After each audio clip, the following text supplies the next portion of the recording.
Hello दोस्तों, आज हम आपको एक्सप्लेन करने वाले हैं मार्वल सिनेमैटिक यूनिवर्स की first film iron man. Movie शुरू करने से पहले यदि आपने हमारे चैनल को सब्सक्राइब नहीं किया है तो प्लीज़ सब्सक्राइब कीजिए और लेटेस्ट मूवी अपडेट के लिए बेल आइकन ज़रूर दबाएं। तो चलिए शुरू करते हैं। इस कहानी की शुरुआत होती है अफ़गानिस्तान के कुनार प्रोविंस एरिया से, जहाँ पर हम देखते हैं कि यूएस आर्मी बेस्ड है अफ़गानिस्तान के प्रोविंस एरिया में, और वो इंतज़ार कर रहे होते हैं एक आर्म डीलर का। और वहीं पर एंट्री होती है हमारे genius billionaire arm dealer Tony Stark, और वो एक गाड़ी में कुछ सैनिकों के साथ यूएस आर्मी के लोगों के पास जा रहे होते हैं। और जब वो उसके पास पहुंचते हैं तो वहां पर एक शोडाउन होता है एक बहुत ही बड़ी मिसाइल का, जहां पर हमें पता लगता है कि टोनी स्टार्क जो कि एक आर्म डीलर है, उन्होंने एक मिसाइल बनाई है जिसका नाम है जेरिको। और जेरिको मिसाइल पूरे वर्ल्ड की एक ऐसी मिसाइल होती है जो किसी भी देश को चुटकियों में तबाह कर सकती है। और यहाँ पर टोनी स्टार्क उस जेरिको मिसाइल का छोटा सा नमूना भी दिखाते हैं। और वहीं पर इस पूरी यानी आयरन मैन सीरीज का सबसे लेजेंडरी सीन हमारे सामने आता है, जब उस जेरिको मिसाइल की लहरें आयरन मैन से टकराती है। और वहीं पर हम देखते हैं कि आयरन मैन अपने मोबाइल में एक किसी और आदमी के साथ बात कर रहा होता है और उससे कहता है कि ये डील हमें मिलीनियर से बिलियनियर बना देगी। यह बात करके वह माइक्रोफोन रखता है तर डील कंप्लीट करके गाड़ी में बैठकर अपने घर की ओर निकल रहा होता है। और तभी हम देखते हैं कि वहाँ कुछ आतंकियों का हमला होता है उनकी गाड़ियों पर, और साथ ही उस तोप से कई सारी गाड़ियों को उड़ा देते हैं। वहाँ पर मौजूद सैनिक टोनी स्टार्क की मदद करते हैं, पर आतंकी सैनिकों पर गोलियां चलाकर उन्हें जख्मी कर देते हैं। टोनी स्टार्क अपनी जान बचाने के लिए कार से निकलते हैं, लेकिन तभी वो देखते हैं कि उन्हीं के पास में उन्हीं की कंपनी का यानी स्टार्क इंडस्ट्री का एक बॉम्ब आकर गिरता है, जिससे बचने के लिए वह दूर जाने की कोशिश करते हैं, लेकिन वो बॉम्ब तभी फट जाता है तथा टोनी बुरी तरह से घायल हो जाता है। और यहाँ पर कहानी का फ्लैशबैक हमें दिखाया जाता है। कहानी यहाँ पर पहुँचती है यानी 36 घंटे पहले। वहाँ हम देखते हैं कि टोनी स्टार्क को नॉमिनेट किया जाता है arm dealer of the year से। जब टोनी स्टार्क छोटे थे तब उनके पिता हार्वर्ड स्टार्क व उनके मित्र ओपी डायस्टीन ने मिलकर स्टार्क इंडस्ट्री की नींव रखी थी, जहाँ वो आर्म डीलिंग किया करते थे और जनता की भलाई के लिए नए नए आविष्कार किया करते थे। लेकिन हम देखते हैं कि नॉमिनेशन के वक्त टोनी स्टार्क वहाँ पर मौजूद नहीं होते हैं। उनकी मौजूदगी नहीं होने पर ओबी डायस्टीन वहाँ पर टोनी स्टार्क का इनाम ले लेते हैं। और वहाँ पर हम एक और नए कैरेक्टर से इंट्रोड्यूस होते हैं जिसका नाम है जेम्स रोड। ये जेम्स रोड वही होता है जो हमेशा टोनी स्टार्क के साथ रहता है। यहाँ से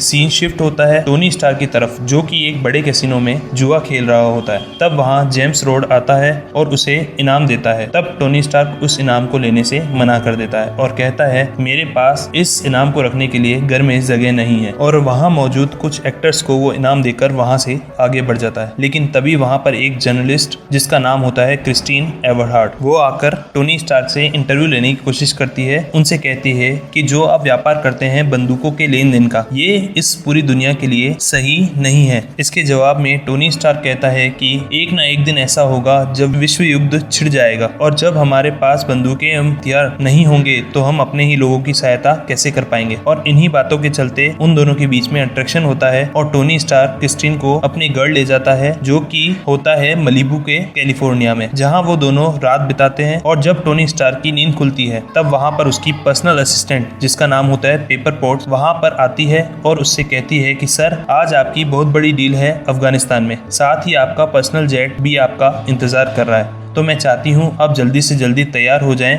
अफगानिस्तान की डील के लिए। और उसके बाद टोनी स्टार्क अपनी फेमस ऑडी कार R8 के अंदर बैठकर प्राइवेट जेट की ओर निकलता है। जब टोनी स्टार्क अपने प्राइवेट जेट तक पहुंचता है तो वहां उसका स्वागत उसका खास दोस्त जेम्स रॉड करता है और दोनों वहां से अफगानिस्तान की डील के लिए रवाना हो जाते हैं। तब वहां से सीन शिफ्ट होता है प्रेजेंट टाइम में, और अब हम देखते हैं कि टोनी स्टार्क बहुत बुरी तरह से घायल है। उसके सीने में तारे जुड़ी है जिसका दूसरा सिरा बैटरी से जुड़ा है, और साथ ही वह बैटरी टोनी स्टार्क के शरीर को पावर दे रही है। तब टोनी स्टार्क हैरानी से उठता है और पास खड़े व्यक्ति से कहता है कि आखिर यहाँ हुआ क्या था। तब वहाँ खड़ा व्यक्ति जिसका नाम है येनसेन उसे बताता है कि उस बॉम्ब विस्फोट में तुम्हारे शरीर के अंदर बॉम्ब के काफी छर्रे तुम्हारे शरीर के अंदर घुस गए थे, इसी वजह से उन छर्रों को निकाल पाना बहुत मुश्किल था, इसलिए मैंने इस बैटरी के साथ एक इलेक्ट्रोमैग्नेटिक फील्ड तैयार किया है जो कि उन छर्रों को तुम्हारे दिल तक पहुंचने से रोक सके, और यदि इस मैग्नेटिक फील्ड को हटा दिया जाए तो तुम्हारी मौत हो जाएगी। और तभी वहाँ उन आतंकियों के सरदार की एंट्री होती है। आतंकियों का सरदार टोनी को आकर कहता है कि हमने तुम्हें बंदी बना लिया है और हम तुम्हें तभी जाने देंगे जब तक कि तुम हमें सेम उसी तरीके की मिसाइल जेरिको तैयार नहीं करके देते, क्योंकि हमें वो जेरिको मिसाइल चाहिए यूएस पे हमला करने के लिए। लेकिन टोनी स्टार्क उसे मना कर देता है और कहता है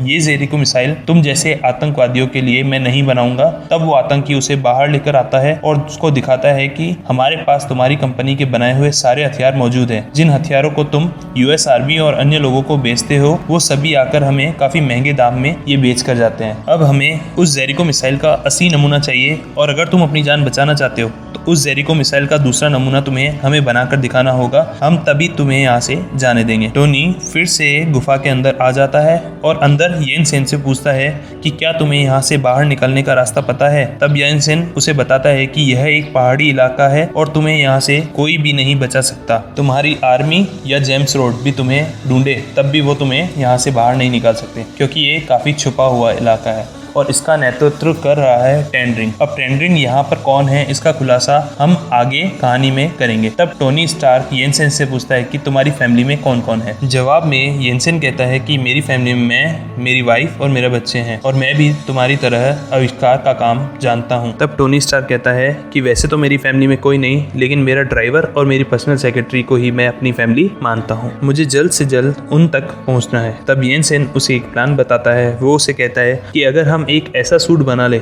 जिस पर गोलियों का कोई प्रभाव न पड़े तो हम यहाँ से बचकर निकल सकते हैं। इस बात पर टोनी एग्री हो जाता है और वह दोनों इस सूट पर कार्य करना स्टार्ट कर देते हैं। इस सूट के लिए उन्हें आर्क रिएक्टर की जरूरत होती है। आर्क रिएक्टर को पावर देने के लिए एक विशेष तत्व पैलेडियम की जरूरत होती है। वहाँ गुफा में प्रेजेंट सभी मिसाइलों में से टोनी पैलेडियम को निकालना स्टार्ट करता है। उस पैलेडियम की कुल मात्रा 1.5 ग्राम निकलती है, जबकि उन्हें उस सूट के लिए 1.6 ग्राम पैलेडियम की जरूरत होती है। तब येनसेन उस आतंकी के पास जाकर कहता है कि हमें कुछ और मिसाइलों की जरूरत है। तब वह आतंकी उसे कुछ और सामान उपलब्ध करा देता है, जिसके उपयोग से टोनी बचे हुए पैलेडियम की जरूरत को पूरा करके उस रिएक्टर को बनाने में सफल हो जाता है। टेंड्रिंग को थोड़ी बहुत जानकारी मिलती रहती है, पर उसे ये मालूम नहीं होता है कि वह क्या बना रहे हैं। वहाँ टोनी येनसेन को सूट का ब्लूप्रिंट दिखाते हैं कि हमारा असली मकसद इस सूट को पावर देना है कि जो कि ये आर्क रिएक्टर कर देगा। कुछ दिनों में वह पूरा सूट बनाने में सफल हो जाते हैं, परंतु तब तक ये खबर टेंड्रिंग को पहुंच जाती है और टेंड्रिंग उन्हें मारने के लिए गुफा में आता है। तब येनसेन उस आतंकी को रोकने के लिए जाता है ताकि तब तक टोनी उस सूट की डाउनलोडिंग कंप्लीट कर सके। टोनी उस सूट की डाउनलोडिंग कंप्लीट कर चुका होता है, लेकिन तब तक येनसेन को वह आतंकी मार चुका होता है। तब टोनी गुस्से में आकर उन सभी आतंकियों को मारते हुए गुफा से बाहर निकल जाता है और अपनी कंपनी के सारे हथियार नष्ट करते हुए रॉकेट लॉन्चर स्टार्ट करके उड़ान भर लेता है और दूर रेगिस्तान में जाकर गिर जाता है। ऊंचाई से गिरने की वजह से उसका सूट, जिसको उसने मार्क 1 नाम दिया होता है, टुकड़े टुकड़े हो जाता है। लेकिन टोनी रेगिस्तान में आगे बढ़ना शुरू कर देता है। कुछ दूर जाते ही जेम्स रॉड व उसकी टीम उसे ढूंढने में सफल हो जाती है और उसे वह लेकर मलीबू यानी कैलिफोर्निया वापस पहुंच जाते हैं। मलीबू पहुंचकर वह अपने बॉडीगार्ड हैप्पी होगन को एक प्रेस कॉन्फ्रेंस अरेंज करने के लिए कहता है। जब टोनी प्रेस कॉन्फ्रेंस के लिए पहुंचता है तो वहां उसका स्वागत ओबिडाया स्टैन करते हैं, जो कि टोनी के फादर के दोस्त हैं।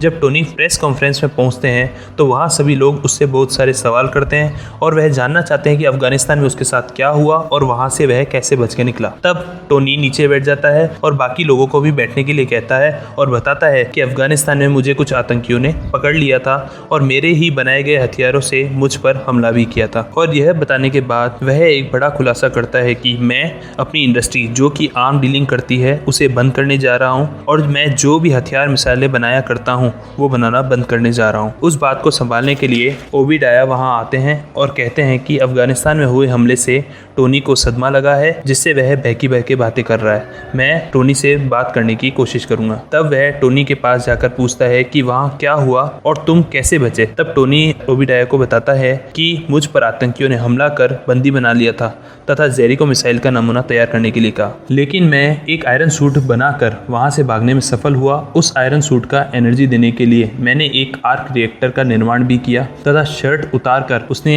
आर्क रिएक्टर ओबिडाया को दिखाया। तब ओबिडाया उसे कहता है कि ये तो बहुत ही शानदार आविष्कार है, हमें इस आविष्कार को पूरी दुनिया के सामने लाना चाहिए। लेकिन टोनी उसे इस बात के लिए मना कर देता है और वहां से चला जाता है तथा अपने बनाए हुए आर्क रिएक्टर को और ज्यादा इम्प्रूव करने में जुट जाता है। फाइनली वो इस रिएक्टर को और इम्प्रूवमेंट करने में सफल हो जाता है और इसे अपने शरीर में लगाने के लिए पेपर बोट को वहां पर बुलाता है और कहता है कि तुम बस इसे पुराने रिएक्टर की जगह लगा दो। तब पेपर बोट उससे पूछती है कि यह क्या है। तब वह उसे बताता है कि मेरे शरीर में लोहे के छर्रे घुस गए हैं जो कि मेरे दिल के करीब जाने वाले हैं। ये आर्क रिएक्टर उन्हें दिल तक पहुंचने में रोकने में मदद करता है तथा साथ ही मेरे शरीर में न्यू पावर भी जनरेट करता है। वहीं सीन चेंज होता है और दिखाया जाता है कि टेंडरिंग को रेगिस्तान में टूटा हुआ मार्क 1 मिल जाता है और वह उन टुकड़ों को जोड़कर कुछ नया बनाने की कोशिश में लग जाता है।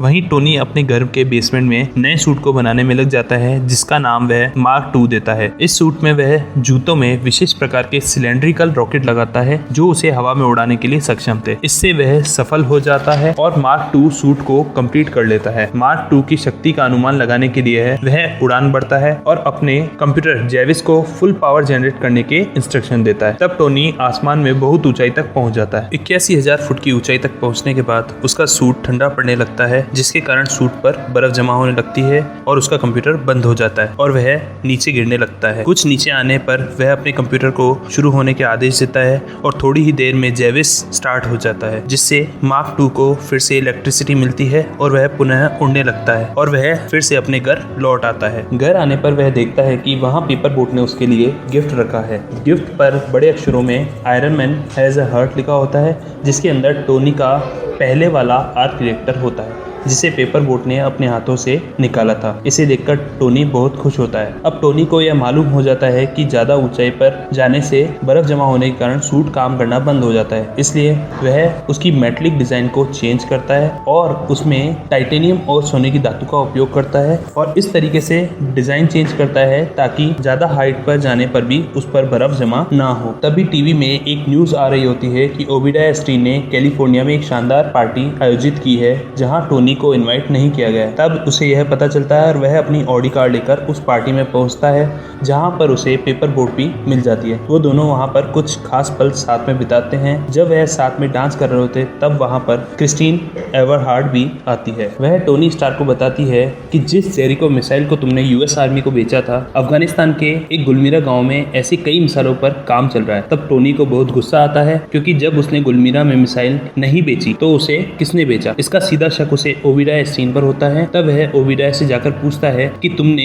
जेरिको मिसाइल उन आतंकियों को क्यों बेची। ओबिडाया उससे कहता है कि ये बिजनेस है और बिजनेस के लिए वह कुछ भी कर सकता है। तब टोनी को यह सहन नहीं होता और वह गुस्से में घर पर आ जाता है और घर पर आकर टीवी में उसे एक और न्यूज देखने को मिलती है कि अफगानिस्तान के गुलमीरा गाँव में काफी आतंकवादी उस गाँव के आदमी को इकट्ठा कर रहे हैं, साथ ही बच्चों और औरतों को मार रहे हैं। जिसे सुनकर टोनी स्टार्क को और ज्यादा गुस्सा आ जाता है और वह फिर से मार्क 2 पर और भी काम करने लग जाता है और उसमें हथियार व मिसाइलें भी इनहेंस कर लेता है। अब हथियारों से लैस इस सूट को वह मार्क 3 नाम देता है। मार्क 3 सूट में वह अफगानिस्तान के गुलमीरा गांव में पहुंचता है और वहां पर सारे आतंकवादियों और उनके सरदार को मार गिराता है। आतंकवादियों के खेमे में जो मिसाइल होती है उन पर एक छोटे रॉकेट लॉन्चर द्वारा उस मिसाइल पर छोड़ देता है जिससे वहां पर एक खतरनाक विस्फोट होता है जिसमें सारी मिसाइलें नष्ट हो जाती है। इस विस्फोट का पता सैटेलाइट द्वारा एडवर्ड एयरफोर्स को चलता है जिससे एयरफोर्स उस विस्फोट को पता लगाने में जुट जाता है कि आखिर किस विमान ने यहाँ विस्फोट किया है। एयरफोर्स के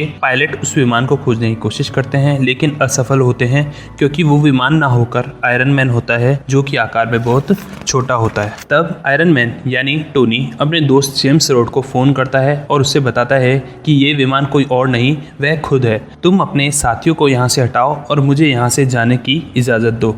तब जेम्स उन पायलट को कहता है कि ज़रूर वो दुश्मनों के दुश्मन जहाज होंगे जिन्होंने अपने दुश्मनों पर अटैक किया होगा और इस बात की हमें कोई टेंशन लेने की ज़रूरत नहीं है। तब सब पायलट अपने अपने जहाज़ लेकर वापस आ जाते हैं। गुलमीरा पर हुए अटैक को रिपोर्टर टीवी पर दिखाने लगते हैं तथा जेम्स रोड से पूछते हैं कि अफगानिस्तान पर विस्फोट किसने किए। तब जेम्स कहता है कि ये दुश्मन के दुश्मनों की प्लानिंग होगी। यह टीवी की न्यूज़ जब ओबिडाया देखता है तो उसे लगता है कि हमारा एक दुश्मन है जो अभी हमसे लड़ने के लिए तैयारी में है। तब वह जाकर टेंडरिंग से जाकर मिलता है और उससे जाकर पूछता है कि किसने ये तबाही मचाई। तब टेंडरिंग उसे बताता है कि वह टोनी स्टार्क ही था। उसके पास एक आयरन मैन सूट है जिससे उसने यहाँ आकर तबाही मचाई। अब वो तुम्हें भी मारने वाला है और अगर तुम उससे बचना चाहते हो तो मेरे पास एक सॉल्यूशन है। मेरे पास उसके द्वारा बनाए गए मार्क 1 सूट के टुकड़े हैं। अगर तुम चाहो तो एक मोटी रकम के बदले मैं तुम्हें वो दे सकता हूँ, पर ओबीडाया किसी तरीके से टेंडरिंग को चकमा देकर मार्क 1 सूट चुरा कर भाग जाता है। अब टोनी को सब पता चल जाता है कि इन सभी आतंकी गतिविधियों के पीछे ओबीडाया का हाथ है। पेपर बोट से हेल्प मांगता है कि ओबीडाया के कंप्यूटर से इंफॉर्मेटिव चीज़ों को निकालने में उसकी हेल्प करे। तब पेपर बोट उसकी बात मानकर ओबीडाया स्टीन के ऑफिस पहुंचती है।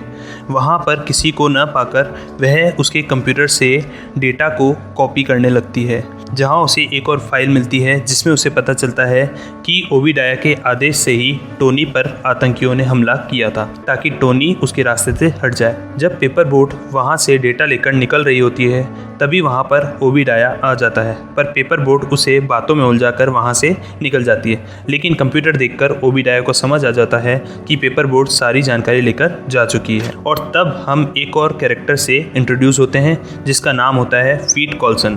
फीट कॉल्सन शील्ड का एक एजेंट होता है। जब पेपर बोट वहाँ से निकल रही होती है तो वह पेपर बोट से आकर कहता है कि हमें आयरन मैन का इंटरव्यू अपॉइंट करना है, तो क्या आप उसमें हमारी मदद करेंगी। पेपर बोट को यह पता था कि ओबीडाया उस पर नज़र रख रहा है और वो उसे वहाँ से निकलने नहीं दे पाएगा, तो वो फील कॉल्सन से मदद लेती है और उससे कहती है आप मुझे यहाँ से निकलने में मदद कीजिए, मैं आपकी इंटरव्यू अपॉइंट करने में मदद करूँगी। वहीं ओबीडाया को पता होता है कि अब उसकी जान को खतरा है, तो वह अपने साइंटिस्टों के पास जाता है और उनसे पूछता है कि जिस आर्क रिएक्टर पर आप वर्क कर रहे हो वो पूरा हुआ या नहीं। तभी वहीं एक आर्क रिएक्टर दिखाया जाता है जो कि बहुत ज़्यादा बड़ा होता है, लगभग एक कमरे के आकार का। लेकिन वहाँ साइंटिस्ट आकर कहते हैं कि वह अभी तक पूरा नहीं हुआ है। यह सुनकर वह काफ़ी निराश होता है और वह गाड़ी में बैठकर मलीबू यानी टोनी के घर पर पहुँचता है। वहाँ जाकर वह अपने सीक्रेट वेपन को चालू कर देता है, जिसकी वेव्स के कारण टोनी स्टार्क 15 मिनट के लिए अपना सुध-बुध खो देता है और उसी ड्यूरेशन में ओबीडाया उसके शरीर से आर्क रिएक्टर निकाल देता है और वहाँ से भाग जाता है। अब आर्क रिएक्टर ना होने की वजह से वह धीरे धीरे मरने लगता है। तभी उसे पेपर बोट द्वारा दिया गया गिफ्ट याद आता है और वह वहाँ जाकर पुराना वाला आर्क रिएक्टर निकाल कर अपनी बॉडी में लगा देता है, जिससे पुनः उसकी बॉडी पावर रीजनरेट कर लेती है और ओबीडाया को मारने के लिए वहाँ से निकल जाता है। चूँकि ओबीडाया के पास मार्क 1 सूट का डिज़ाइन होता है तो वह उसकी मदद से आयरन मैन से भी बड़े सूट को बना लेता है, जिसका नाम वो देता है आयरन मॉन्गर, जिससे ओबीडाया उस आर्क रिएक्टर को डाल देता है और आयरन मॉन्गर स्टार्ट हो जाता है। अब वहाँ आयरन मैन भी पहुँच जाता है। अब दोनों में घमासान युद्ध होता है। वो दोनों एक दूसरे पर काफ़ी हमले करते हैं और बहुत उठापटक होती है। लड़ते लड़ते आयरन मैन को यह रियलाइज़ होता है कि आयरन मॉन्गर में बहुत ज़्यादा शक्ति है, जिसके कारण वह लड़कर उसको नहीं हरा पाएगा। उसे अचानक याद आता है कि बहुत ज़्यादा ऊंचाई पर जाने से बर्फ़ के कारण आयरन मॉन्गर का सूट वर्क नहीं करेगा और वह उस आयरन मॉन्गर को उसका पीछा करने के लिए ललकारता है और ऊंचाई पर जाने लगता है। लगभग 91,000 फुट की ऊंचाई पर पहुंचते ही आयरन मॉन्गर पर बर्फ़ जमना शुरू हो जाती है और वह नाकाम होकर ज़मीन पर गिरने लगता है। लेकिन थोड़ी ही देर में आयरन मॉन्गर फिर से स्टार्ट हो जाता है और ख़ुद को बैलेंस करके आयरन मैन पर बहुत ज़ोर से प्रहार करता है, जिससे वो बड़े आर्क रिएक्टर वाली छत पर आकर गिरते हैं। अब टोनी पेपर बोट को कॉल करता है और उसे कहता है कि इस बड़े आर्क रिएक्टर को फुल पावर से स्टार्ट कर दे, जिससे मैं तो वहाँ से भाग जाऊँगा और इसका पूरा असर आयरन मॉन्गर पर होगा। ऐसा सुनते ही पेपर बोट बड़े आर्क रिएक्टर की तरफ दौड़कर आती है और उसे फुल पावर से स्टार्ट कर देती है, जिससे उससे काफ़ी बड़ी वेव्स निकलती है जो दूसरे आर्क रिएक्टर की पकड़ में आ जाती है, जिससे आयरन मॉन्गर मर जाता है और लड़ाई यहीं पर ख़त्म हो जाती है। अगले दिन हम सुबह देखते हैं कि प्रेस कॉन्फ्रेंस में टोनी स्टार्क को बुलाया जाता है, ये पूछने के लिए कि जो ये सूट पहनकर लड़ाई हो रही थी क्या इसमें आप ही थे। तब वहाँ शील्ड का वही एजेंट जिसने पेपर बोट को भागने में मदद की थी, टोनी स्टार्क को आकर कुछ स्क्रिप्ट देता है और कहता है आपको हमने जो स्क्रिप्ट दी है आपको सिर्फ यही बोलना है। आपको ये कहना है कि ओबीडाया एक हवाई हादसे में मारे गए, साथ ही उस सूट में आपका बॉडीगार्ड जो कि किसी दूसरे बॉडीगार्ड से लड़ रहा था। इन सभी स्क्रिप्टों को लेकर वह प्रेस कॉन्फ्रेंस में चला जाता है और जब लोग उसे क्वेश्चन पूछते हैं तो वह बहुत हेजिटेट होता है। तब वहाँ खड़ा जेम्स रॉड उसे कहता है कि टोनी हेजिटेट होने की ज़रूरत नहीं है, जो भी हो उन्हें सच सच बता दो। और इसी के साथ इस कहानी का लेजेंडरी सीन देखने के लिए मिलता है, जहां टोनी स्टार्क अपनी आइडेंटिटी सभी के सामने रिवील करता है और बताता है कि आई एम आयरन मैन। और इसी के साथ ये मूवी खत्म होती है।